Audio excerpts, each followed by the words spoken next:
C'est le meilleur film d'action des 15 dernières années.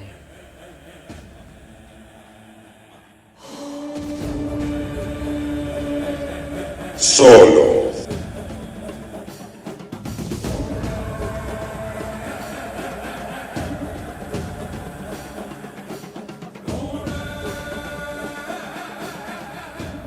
Yo, salut à tous et bienvenue dans cette vidéo qui va être aujourd'hui consacrée à RRR de S.S. Rajamouli. RRR, c'est un film dont je vais vous parler depuis un an. C'est un film de fou. C'est un film de fou, il est fantastique. Et je conseille à quiconque ne l'a pas encore vu de se jeter sur Netflix et d'aller voir cette pépite qui est juste le second meilleur film de tous les temps indien qui existe. C'est pas moi qui le dis, c'est sa place dans les classements. Le premier, je sais pas, mais en tout cas celui-là c'est le deuxième meilleur film indien de tous les temps. Et bordel, je l'ai découvert l'année dernière, je l'ai vu 4 fois en un an, le film fait 3 heures et quelques, je l'ai vu 4 fois en un an, et il est passé au cinéma dans un UGC culte, donc je suis allé le voir. Et bordel, au cinéma, mais ça n'a rien à voir. Ça n'a rien à voir, comme dirait l'autre. Rien à voir. Et purée, mais la claque que je me suis pris au ciné, c'était fantastique. La salle était remplie et tout le monde a applaudi à la fin du film. Voilà. C'est pour vous donner un peu l'ambiance du film. Voilà. Donc si vous ne l'avez pas vu, je vous le conseille absolument. C'est une dinguerie. C'est une ode à la fois au courage, à la virilité, à la loyauté, à l'amitié, à la détermination, à la force, aussi bien physique que mentale, à l'abnégation, au sacrifice, que des valeurs, moi qui me... Voilà, moi ça me parle, ça me fait rêver. Et voilà, donc on a deux figures héroïques qui sont Bhim et Ram, qui sont incroyable. Il me semble que les personnages sont inspirés de deux révolutionnaires qui ont existé mais qui n'ont pas vécu à la même époque. Et pour le réal et les scénaristes, c'était à base de qu'est-ce qui serait passé si ces deux-là s'étaient rencontrés. Sûrement qu'ils auraient fini copains. Et donc du coup, c'est ce qu'on a à peu près dans le film. Le film est une fiction, attention, c'est pas un truc qui s'est passé réellement. De toute façon, quand vous allez voir la première scène d'action, vous allez vite comprendre que c'est pas un film réaliste. Il y a Ram qui défonce 300 soldats à lui tout seul. En se prenant une énorme caillou sur la tête, ça lui fait rien. Voilà. Donc on est dans le cinéma, je préfère vous prévenir, on est dans du cinéma indien, c'est pas du cinéma dont on a l'habitude de voir, c'est pas du cinéma qu'on a l'habitude de voir, pardon. C'est très exagéré, c'est un peu comme quand vous regardez Tigre et Dragon et que les gars ils montent à la cime des bambous et genre tout va bien quoi. C'est un peu le même délire, c'est-à-dire que là, on va voir Ram, voilà, que je vous dis, hein, qui se tape contre 300 personnes à lui tout seul. On va voir Bhim qui se tape avec un tigre au début du film. On va voir ces deux-là qui vont se taper dessus. Alors quand ils se tapent dessus, les deux, je vous explique pas le carnage. Mais voilà, c'est du très très lourd. Les chorégraphies de combat sont vraiment géniales. Comment Rajamouli les a filmés, putain, ça les met en valeur, mais un truc de fou. Même des trucs qui peuvent sembler anodins, ça paraît hyper impressionnant. Donc quand ils font des trucs de fou, ça décroche la mâchoire, vraiment. Et moi, ça fait depuis un an que je dis... ça fait même plus longtemps que je dis que pour moi, quasiment tout ce qui se passe dans Avengers n'est pas impressionnant. Le seul truc qui m'a impressionné dans Avengers, c'est quand Thanos il fait péter la lune là, et qu'il l'envoie sur Tony Stark. Voilà, ça a été le seul truc impressionnant que j'ai vu dans tous les Marvel. Voilà. C'est le seul truc impressionnant. Et là, j'ai envie de dire, toutes les scènes d'action m'ont décroché la mâchoire. Donc on a quand même 15 ans de MCU contre un seul film de 3 heures indien. Pas le même budget les gars, hein, comme on dit. Même si, non, ça a été je crois un des films les plus chers jamais créés en Inde.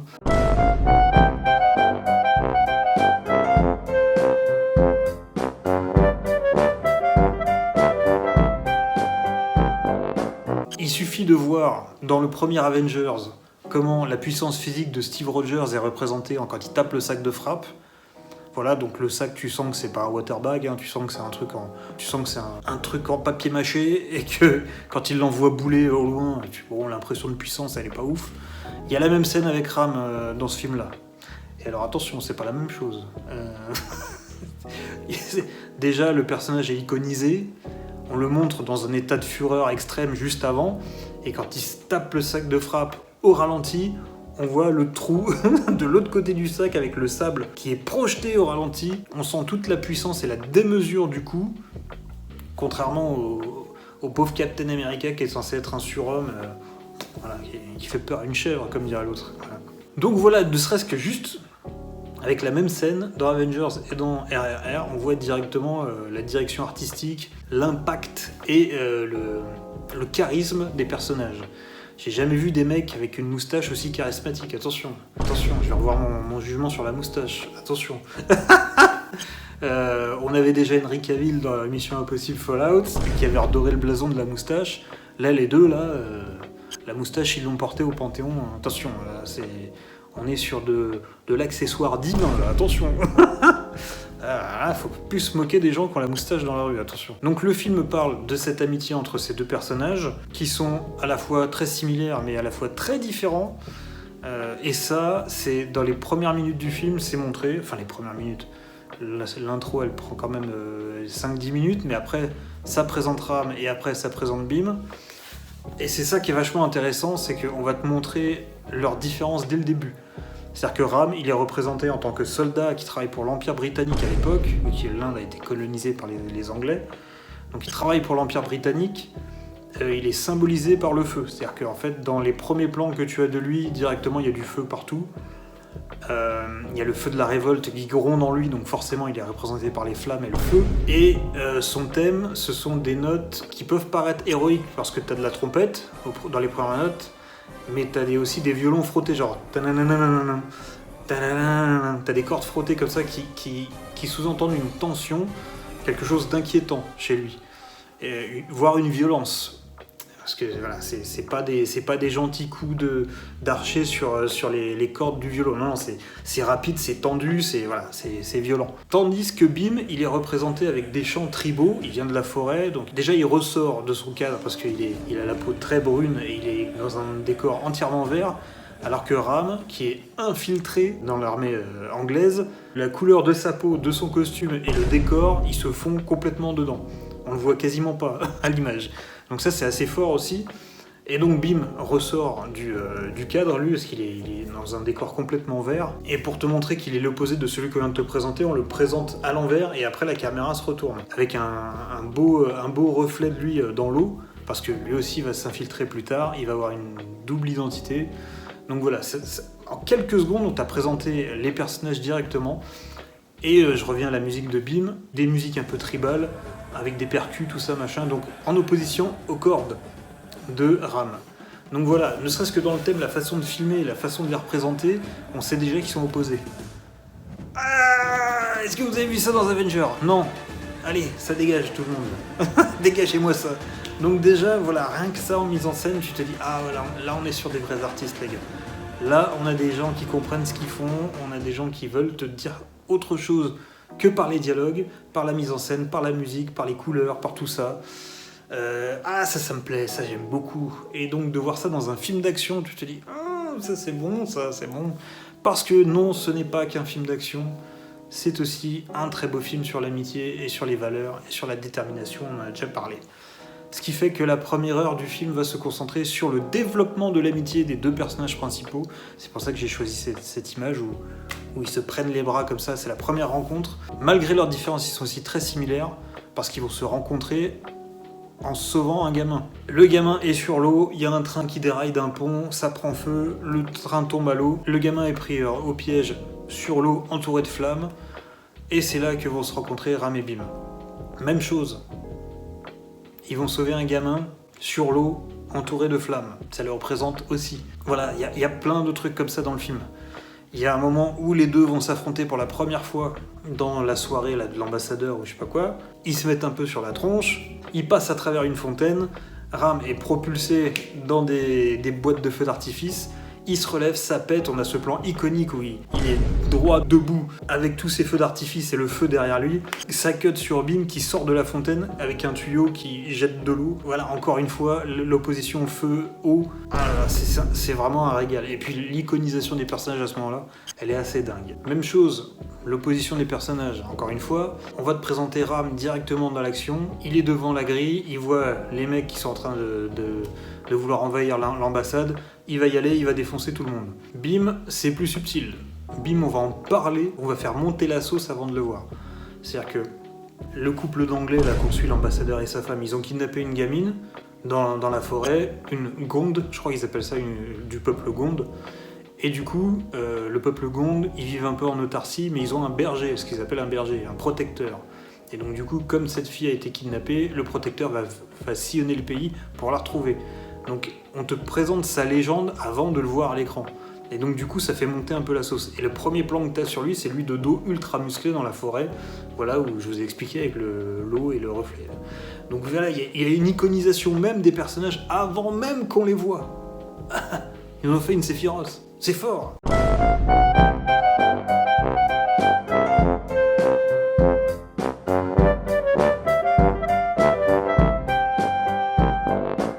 De mise en scène qui est plutôt sympa, c'est que quand ils vont, juste avant qu'ils sauvent le gamin qui est sur l'eau entouré de flammes, on va voir juste le gamin sur l'eau, mais pour faire peser une menace sur lui, déjà on va le filmer déjà en plongée, pas en plongée, avec un plan zénital, pardon, donc la vision divine, et en fait on va voir ce gamin sur l'eau, et on va faire passer sur lui l'ombre du train. Donc déjà, on sait que la menace du train est palpable parce qu'on voit son ombre qui lui passe dessus et après on voit le train qui a un problème technique, qui s'enflamme et qui tombe dans l'eau. Alors déjà, donc je pense le petit foreshadowing, il était plutôt sympa. Foreshadowing, c'est de préparer un événement qui va arriver par la suite. Et même le fait qu'ils arrivent à se comprendre sans échanger aucun mot sur la façon dont sauver le gamin, je trouve ça génial. Et c'est ça qui est plutôt touchant dans leur relation, c'est que ils vont s'entendre tout de suite et ils vont devenir les meilleurs amis du monde. Et on va avoir tout un espèce de, j'allais dire training montage, mais c'est pas de l'entraînement, c'est un montage d'amitié, quoi. On va les voir marcher dans la nature, en train de parler, de rigoler. Il y a un côté un petit peu gay, c'est marrant. Mais je pense qu'en fait, c'est juste une vision très naïve. Et du coup, nous, avec notre côté cynique un peu occidental, peut-être moi seulement, ça fait un peu gay. Mais je pense que c'est vraiment filmé en toute innocence.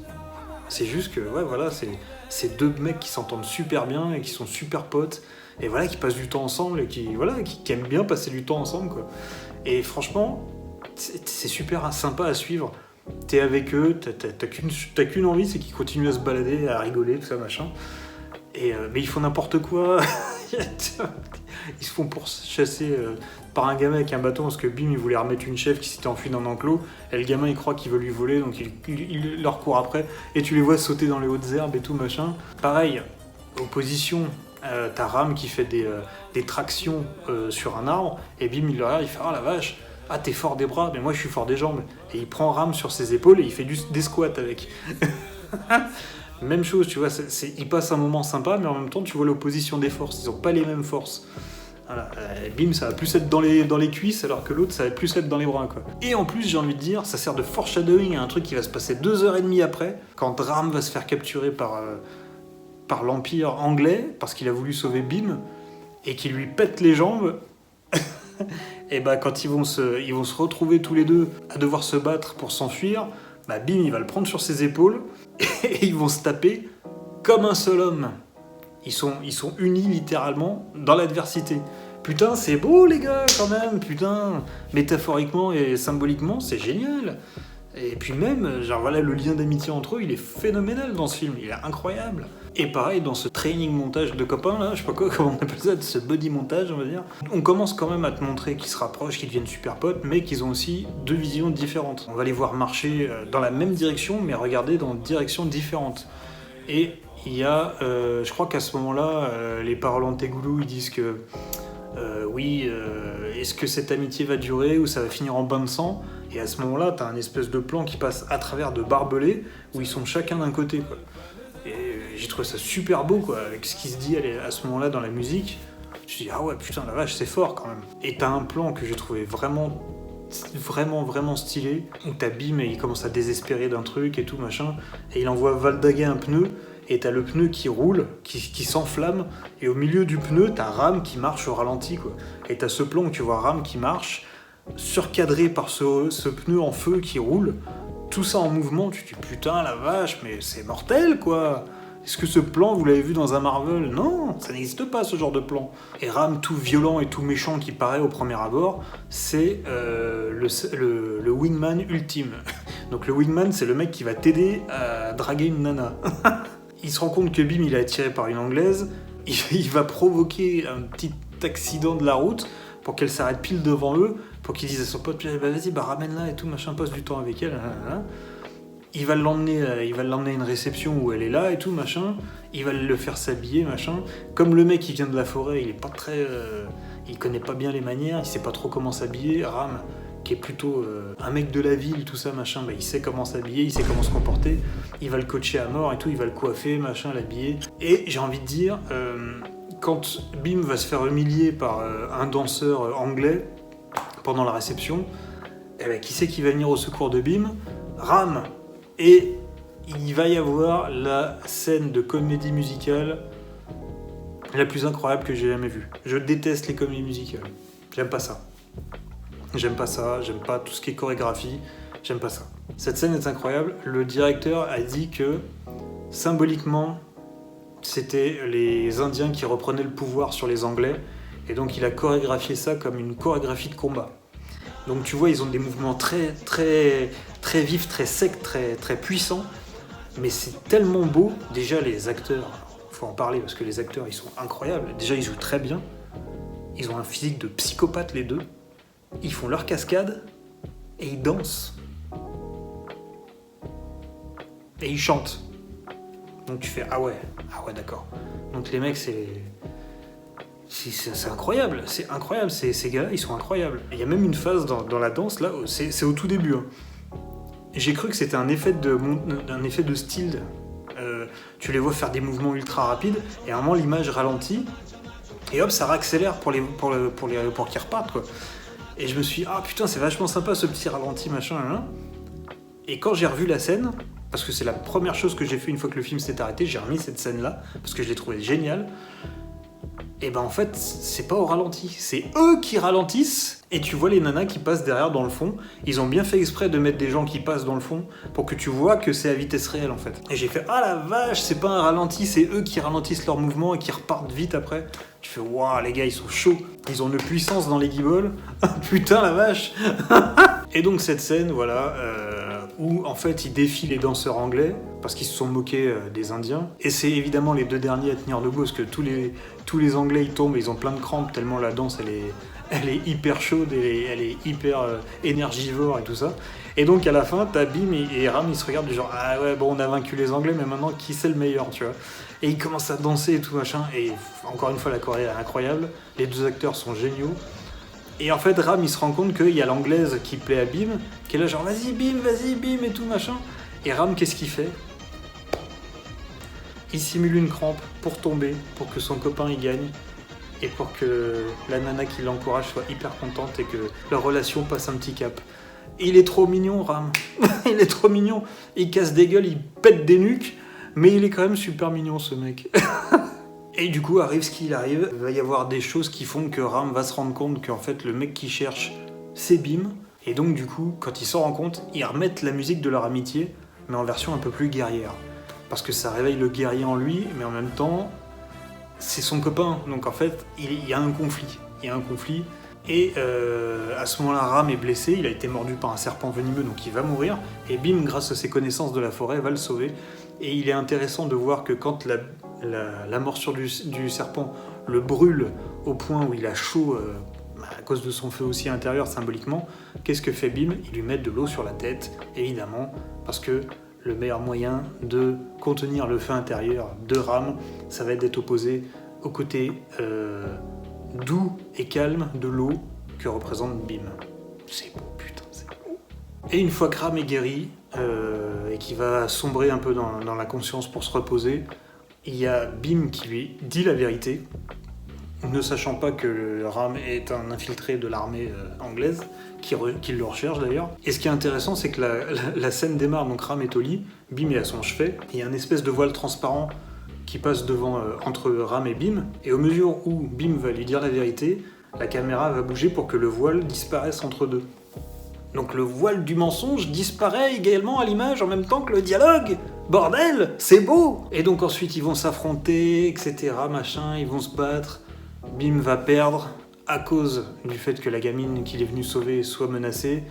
Et pendant qu'il le frappe et tout ça, Ram, il va avoir cette blessure que Bim lui a infligée à la tête, une goutte de sang qui coule dans son œil et qui fait une larme de sang. Parce qu'il est obligé de taper son copain qu'il adore plus que tout.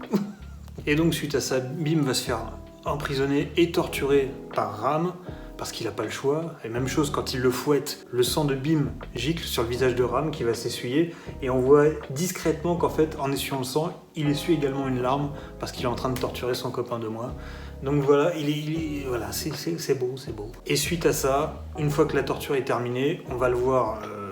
sur la potence de nuit où il n'y a plus personne, et il va y avoir un plan de lui, réflexion dans une flaque d'eau, donc tu vois que son reflet est inversé évidemment, et donc du coup tu sens la perte de repère, tu vois que Ram, l'image de lui-même, elle est à l'envers, il sait plus trop ce qui est juste, ce qui est pas juste, ce qu'il doit faire, ce qu'il doit pas faire. Est-ce qu'il est allé trop loin ou pas? Il sait pas, il sait plus, et voilà, juste visuellement, grâce à cette flaque d'eau, tu comprends tout ce qui se passe dans sa tête sans un seul mot. C'est du génie les gars, c'est du génie. Suite à ça, Ram va se décider à sauver Bim, qui va se faire exécuter dans 2 jours, je crois. Et du coup, il met tout en place un stratagème pour le sauver. Et il y a un plan qui me fait hurler de rire à chaque fois. C'est que pendant le cortège de voitures qui mène à la potence pour tuer Bim, il y a Ram, il a préparé une espèce de piège. Donc il fait tomber un arme qui va tomber sur la voiture de l'ambassadeur là. Et l'ambassadeur, tu vois, genre la voiture elle part en l'air, et au ralenti il se lève comme ça, genre il prend son fusil en l'air et il tire sur la voiture de Ram. Et la voiture de Ram, je vous jure, elle est comme ça et elle fait comme ça, et à une vitesse. Mais ce plan il me fait mourir de rire à chaque fois. Il est tellement cartoonesque ce plan. C'est ridicule. Mais en fait, le film, il est tellement bien que cette demi-seconde de ridicule, je l'accepte. Et ça passe. Mais franchement, je vous avoue, c'est la première fois que je l'ai vu, j'ai éclaté de rire. Ma copine aussi, elle était morte de rire. Et tout le monde a rigolé dans le cinéma, même si 2 secondes après, tout le monde a fait parce que, oui, la voiture part. Donc Ram aussi, et Ram se plante le dos dans un arbre, dans une grosse branche. Donc là, tout le monde a fait dans la salle, et ça a arrêté de rire tout de suite. Et même comme ça, il arrive à casser des nuques, le mec. Il est chaud, Ram. Et donc, il va se faire capturer, Bim va réussir à s'enfuir. Et on va avoir, au bout de 6 mois, Ram qui est dans sa cellule, qui est pendu par les bras, où il lui pète les genoux tous les jours, là. Et le mec, quand ils vont le voir, ils disent « Ouais, ça fait 1 semaine qu'on l'a pas nourri, il doit être en train de bouffer son t-shirt. » Ils arrivent, putain, le mec... Charisme maximum, les cheveux longs, la grosse beubare, et il fait des tractions. Tu dis, ah ouais, non, il est surhumain de fou, lui. Et donc, suite à ça, il lui repète les genoux, il le fout dans un cachot dans la terre, où il y a quoi? Il y a 4 mètres carrés de trucs, avec une grille une grille au-dessus de lui. Et le mec, il s'en bat les couilles, il continue à faire ses tractions alors qu'ils lui ont pété les genoux. Et ce qui est marrant, c'est qu'à ce moment-là, la musique, c'est la seule fois où la musique elle est un peu électro dans le film. T'as un genre de un truc comme ça. Et pourquoi? Parce que à ce stade-là, le mec n'est plus humain en fait. C'est une machine littéralement. Moi, c'est comme ça que je l'interprète. C'est le seul morceau un peu électro du film, et c'est le moment où, même après s'être fait péter les genoux et ne pas avoir mangé pendant 1 semaine, le mec il se remet à faire des tractions. Donc le mec c'est un robot en fait. Je ne vois que cette explication. Et donc après avoir rencontré Sita, la chérie de Ram, Bim décide d'aller sauver lui à son tour son copain. En entendant l'histoire de Sita qui explique que Ram en fait il est infiltré, qu'il veut pas servir l'armée anglaise, il veut juste monter en grade pour avoir accès à des armes, pour armer la population, pour lancer la révolution. Il se dit mais putain, mais qu'est-ce que j'ai fait? Et à un moment là il regarde ses mains, et t'as une flamme d'une espèce de torche qui arrive sur le côté, et en fait tu vois la flamme qui passe devant ses mains, et il hérite du feu de son ami à ce moment là. symboliquement à l'image. Et tu fais putain, c'est bon ça c'est bon, ça c'est du cinéma, ça c'est génial, putain, pourquoi on n'a pas ça plus souvent dans le cinéma mainstream, quoi, c'est génial. Et donc du coup, grâce à l'histoire de Sita qui raconte la vie de Ram et qui va inspirer Bim grâce au feu de la révolte, il va décider d'aller le sauver. Putain, c'est beau, bordel. Fou à ton père. Non, c'est n'importe quoi. Et donc c'est là qu'il va sauver Ram, et comme il a les genoux pétés, qu'il va le mettre sur son dos en position de squat, et qu'ils vont se battre comme un seul homme. Ram en mettant des patates et en tirant avec son arme, et Bim en bougeant le corps pour deux et en mettant des kicks dans la tête de tout le monde. Putain, c'est beau. Et là, encore une fois, on a leur thème d'amitié qu'on a vu dans le buddy montage au début, mais façon western, putain les gars, c'est beau, putain, c'est génial. Et donc, comme Ram, il est quand même en piteux état, ils arrivent à s'enfuir, à gagner un peu de distance par rapport à leurs ennemis dans la jungle, mais comme il est quand même en piteux état, et bah Bim va à ce tour s'occuper de Ram. Ram l'avait introduit à la ville en le préparant, en le coiffant, machin. Bim va rapprocher Ram de la nature en lui concoctant des potions pour ses genoux, en l'habillant avec les couleurs d'une divinité qui était dans la forêt, qui a une statue dans la forêt, en lui remettant alors je sais plus comment ça s'appelle, l'espèce de signe qu'ils font avec de la terre ou de la couleur rouge, un bindi, un truc comme ça, je crois que c'est ça. Et donc du coup, on va avoir la scène de combat du film qui se passe dans la jungle, où Ram devient littéralement l'incarnation de Shiva ou je sais pas quoi. Cette scène est géniale, il est représenté par le feu à 2000%, il a des flèches enflammées, dès qu'il tire un truc ça fout le feu partout. Il est habillé en orange, il a ses cheveux longs, sa grosse beubare et tout, il est incroyable dans cette scène. Qu'est-ce qu'il est beau, putain, faut le dire, c'est un bel homme, faut le dire. Et t'as Bim qui est projeté dans l'eau et qui va se mettre à se battre en sortant de l'eau au ralenti, donc qui est encore une fois représenté par l'eau. Et les deux vont se battre ensemble contre l'armée anglaise, et putain, mais la chorégraphie de combat, elle est juste incroyable. La musique dans cette scène, elle est folle. T'as des voix graves pour le passage sur Ram, t'as des voix un peu plus aiguës sur le passage de Bim, et quand ils se battent ensemble, t'as les strophes de Ram et les strophes de Bim qui sont interconnectées comme ça. Je vous mettrai un passage, c'est trop bien. C'est trop bien. Et donc du coup, même par la musique, tu sens qu'il y a une connexion entre eux, parce que t'as une strophe c'est Ram, une strophe c'est Bim, une strophe c'est Ram, une strophe c'est Bim. T'as deux chansons séparées qui sont collées ensemble. C'est trop bien. C'est trop bien, quoi. Et pour tout ce que Ram fait d'incroyable dans cette scène, Bim dépasse en reste. On va voir cette moto qui lui fonce dessus, il va mettre un coup dans la roue avant, la moto va sauter au ralenti devant lui, il va la choper, il va la jeter dans la tête d'un mec. Tu fais oh, mais c'est incroyable, c'est fantastique. On est à un niveau de n'importe quoi, mais c'est génial. Et donc il va choper la moto, Bim, il va se remettre dessus. Ram va choper un cheval d'une façon incroyable, c'est-à-dire qu'il va sauter, il va tirer une flèche dans le mec, et son saut va faire en sorte que de toute façon le mec il tombe, donc il tourne sur le cheval pile à ce moment-là, et les deux repartent, un en moto, un en cheval, encore une fois unis pour aller détruire l'empire anglais, mais qui fait hommage au training montage de copains au début, où ils se baladaient, Bim en moto et Ram sur le cheval, quoi. Incroyable, le côté Ram qui redécouvre les racines un peu primitives avec le cheval, et Bim qui a appris comment se comporter en société avec la moto qui symbolise l'industrie, tout ça machin. Oh putain, mais c'est génial, mec, c'est génial, quoi, faut le dire, un plan à la con qui veut dire énormément de choses, c'est fou, quoi. Et évidemment quand il bute l'ambassadeur anglais, il y a toute la phase qui revient dans le film où l'ambassadeur il dit aux soldats non, ne tuez pas les Indiens avec une balle ça coûte 10 shillings, c'est trop cher pour un Indien, défoncez-leur la gueule avec le bâton. Donc voilà. Qui est incarné par Ray Stevenson, je crois qu'il s'appelle, je sais plus, Ray Stevenson je crois, qui est un acteur que moi j'adore, je l'avais découvert dans la saison 6 de Dexter, et je trouve qu'il dégage un truc, et alors là il est en méchant diabolique, il est génial.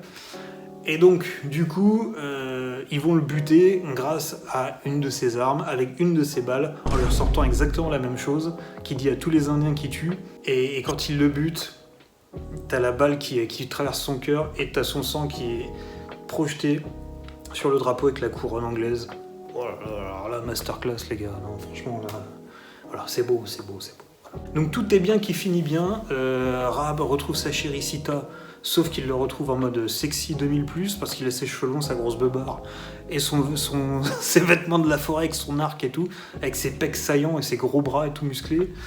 Et voilà, donc Mamacita, là, elle a retrouvé son mec en 10 fois plus beau gosse.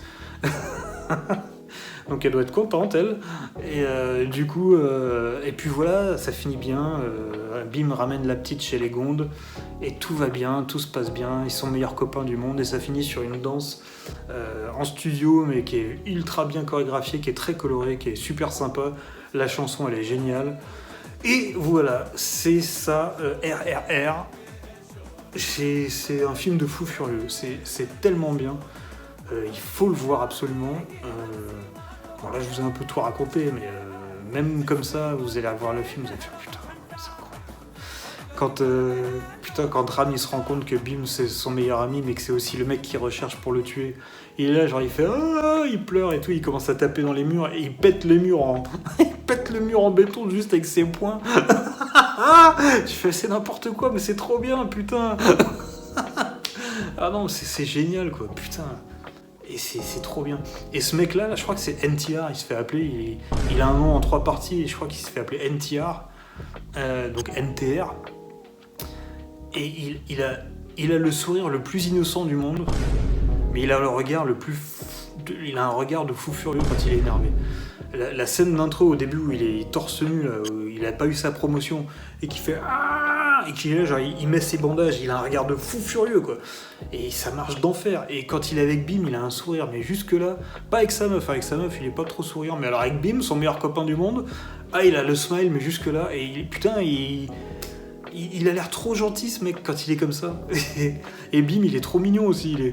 Je sais pas pourquoi les Indiens ils font comme ça quand ils savent pas trop, ils font comme ça. Ça donne un côté super mimi, je trouve, au personnage. Tu sais que les mecs c'est des brutes, ils peuvent casser des murs en deux juste parce qu'ils sont pas contents. Et l'autre il est là genre je sais pas. Et il a un côté naïf comme il vient de la forêt. Voilà, c'est tout le contraste des personnages, il est incroyable dans ce film. Voilà, c'est un film très naïf, mais c'est un film qui est sincère, c'est un film qui vient du cœur, ça se sent. Et c'est un film qui est là pour faire plaisir aux spectateurs. Tu le sens, les acteurs, ils sont à fond. Ils veulent juste donner du kiff aux gens qui regardent. Et encore une fois, je suis désolé, mais la salle a plus réagi à ça que Spider-Man Brand New Day, quoi. Les gens, ils réagissaient juste quand il y avait du fanservice. Là, ils ont réagi quand il y a des trucs de fou. Et il y en a tout le temps dans le film. Ça fait 1 an que je le recommande à tout le monde. Il n'y a pas une seule personne qui m'a dit qu'il n'a pas aimé le film. Donc vraiment, je vous encourage. Les 3 heures vont passer à une vitesse folle. C'est génial comme film. C'est une façon de filmer qui iconise ses personnages en permanence.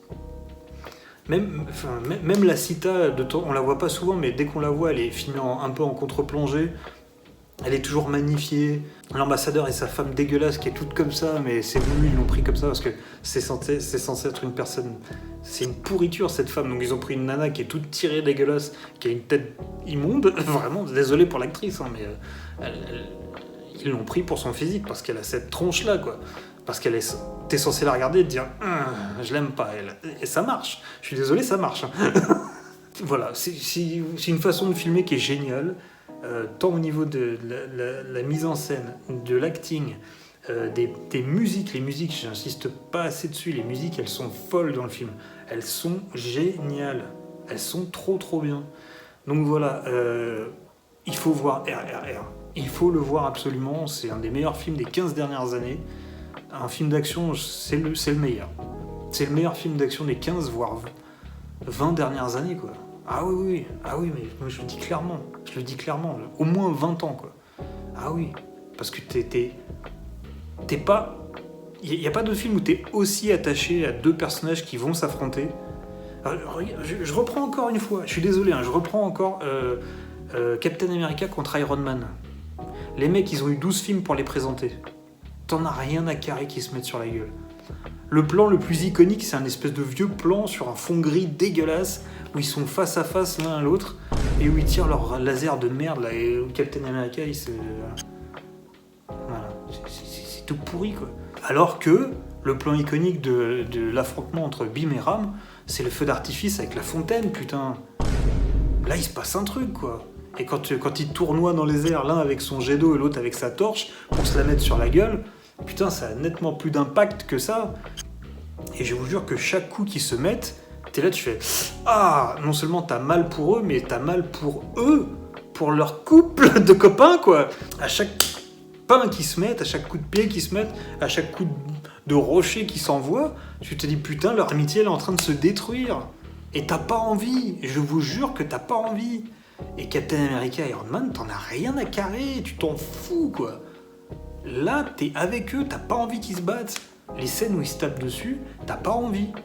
La scène où Ram, il va sauver Bim de la potence, et où il y a un mec derrière Bim qui va le tuer, et que Ram, il tire sur ce mec-là, mais du coup, il tire dans la direction de Bim, donc Bim pense qu'il veut le buter, elle te fend le cœur, parce que Ram le sauve, et Bim croit qu'il veut le tuer, donc en fait, il lui en met plein la gueule, et Ram se défend même pas. Et il lui en met plein la gueule, et là, tu fais « Non, mais en fait, il t'aime beaucoup, arrête, fais pas ça !»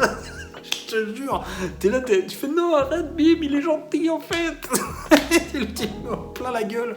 Mais t'as un ascenseur émotionnel dans le film, c'est fou, voilà. Voilà, j'ai chaud, ce film me donne chaud, quoi, il est incroyable.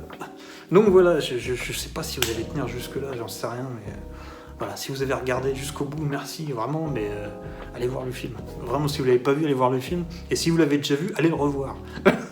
Vous n'avez pas le choix, c'est comme ça. Vous finissez cette vidéo, vous vous lancez RRR direct. Voilà. Que vous l'ayez vu ou pas, c'est pas mon problème. Regardez-le tout de suite maintenant. Allez, c'est parti. Voilà. Donc sur ce, je vous remercie. Je vous encourage encore une fois à aller voir RRR. Déjà vu, on s'en fout, vous allez le voir. Pas vu, pareil, vous allez le voir tout de suite. Voilà. M'en fous, vous êtes au travail, vous rentrez chez vous, vous allez le voir. Vous êtes à l'hôpital, vous débranchez, vous allez le voir. Non, je rigole.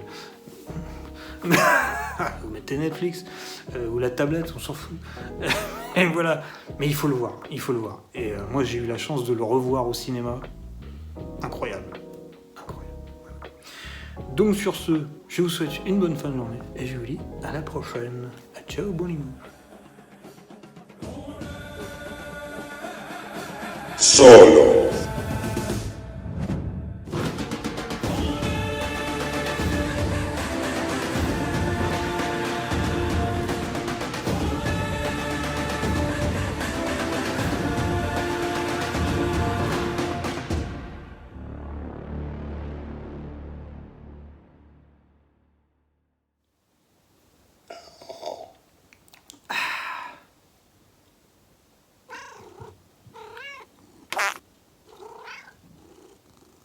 Tu m'as niqué mon intro.